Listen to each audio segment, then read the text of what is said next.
Hey everyone, I just wanted to do a quick demo of the SpeedCubeStats timer developed by SpeedCubeShop and Gil Zusman. So this is the timer without signing in as you get to it, and it's literally so nice and simple to use. You can just drag and drop the pieces where you want them. So the timer, the scramble, you can use the corner size to resize where you need it.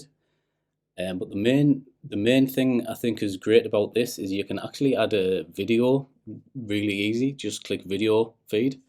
We've got a video pop up. Before we do that, I know a lot of people like to record their own sessions in case they get PBs or anything else good happens. It generally consists of having a separate webcam, a screenshot of the timer for CS timer, for example, a lot of people use. And then you have to edit everything after and put CS timer and your video edit together. And it can get a little bit time consuming. So this, hopefully if the video just works, you can record the screen off this.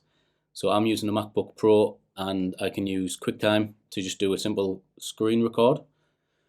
And that would save an awful lot of time. You could just jump on, do an average of 50, for example, all recorded with no messing about.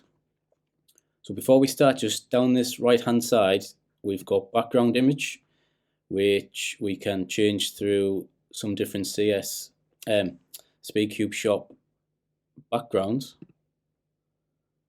which is pretty nice. So I'm going to leave that one on. You can remove whatever you don't want on there. So if you want the session details to be gone, we've added a draw scramble there, which is quite handy. You could add two video feeds. I'm just going to use one for now, and we can export and import. So because this is blank, I'm going to try and import first of one of my old CS timer records, which will go with this one. Import file. So that says there very quickly 15 sessions loaded. So let's have a look in here now. So they look like my time. So let's click on 3x3. So yeah, everything's just went straight in. It's got all the times, average of 5, average of 12, your current and your best. So if we click one time, it's got your time, the scramble it was, what date and time it was recorded. So that's worked pretty nice. I have noticed that this piece to move is now behind there. So you could either temporarily remove it to slide it out the way and then put it back, or you could just move things out the way to get underneath that. So that just happened there because the time's moved out. So we'll quickly put things somewhere where it looks kind of okay. So we'll go with this and we'll see what happens with the camera. So we'll click the camera button. So it's asking to allow. So we'll click allow and there we go. So that has just worked pretty quick. And using the corner, you can still just resize however you want your layout to be done. This square button I think is going to make it big. Yep, so you can have a full screen one, which we'll remove that so my face is not on everybody's screen. So that is pretty nice. So I'm assuming once you're logged in, it would keep those settings as they are. So let's we'll do a quick solve. So the way I would do a solve, I would generally just tip this down. I can still see the screen, so I'm just going to do a quick solve with an RS3 2020, which is a SpeedCube Review Edition, which is super nice. Got the extra magnets in, and Sean's special attention. So on the timer, you can see it says none, so that's going to be the inspection time. You can have 15, 30, or 45 seconds. Your input can have keyboard, manual input, or stack mat. So I'm just going to leave this on keyboard for now. So I'm not the fastest solver, guys, so this could be fun. So we'll do a quick, oops. So we'll do a quick solve.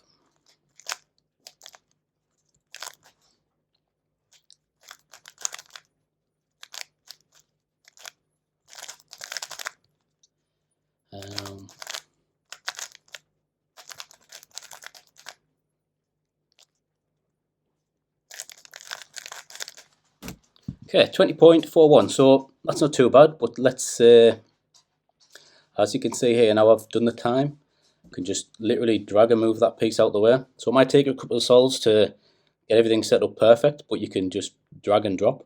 So say that was, we've got a +2, click +2, and that time has changed to yellow with a +2. Let's try the DNF. DNF shows a nice red, stands out good. And delete, let's delete, see if delete works. Yeah, that works as well. So that worked really well. And as you see the screen now, this is literally me just screen recording the screen. So if I wanted to record a session, this is exactly how it would look. Whoops, which is pretty nice. That saves a lot of hassle. So let's see if we log in. We'll log in with Google and as the Duke of Cubes. Right, so let's go into timer first. I'm going to change a few things around.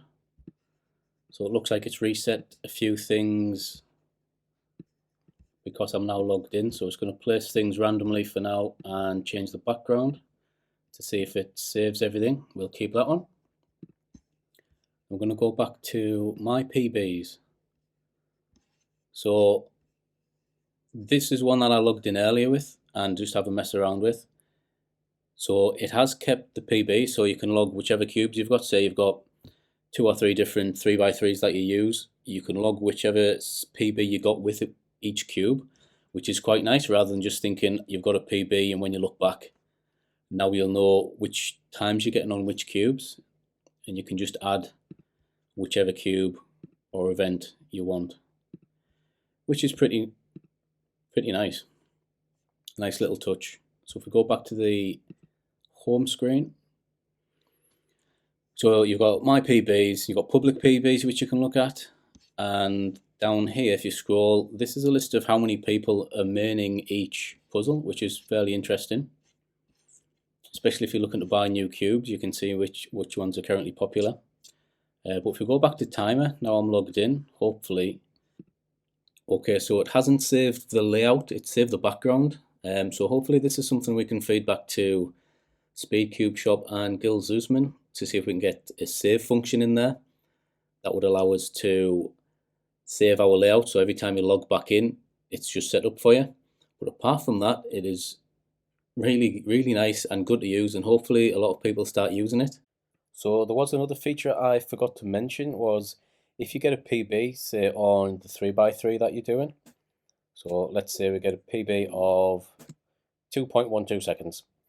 And if we click the time, 2.12, on this bottom piece here, you can select the event that the time is for and click Save PB.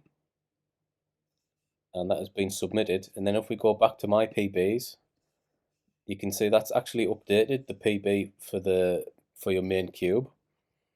So that's a nice little feature as well, which is really easy to use. So hopefully these features keep coming to this and develop it. So if anybody's got any ideas, I'm sure SpeedCubeShop would love to know about them.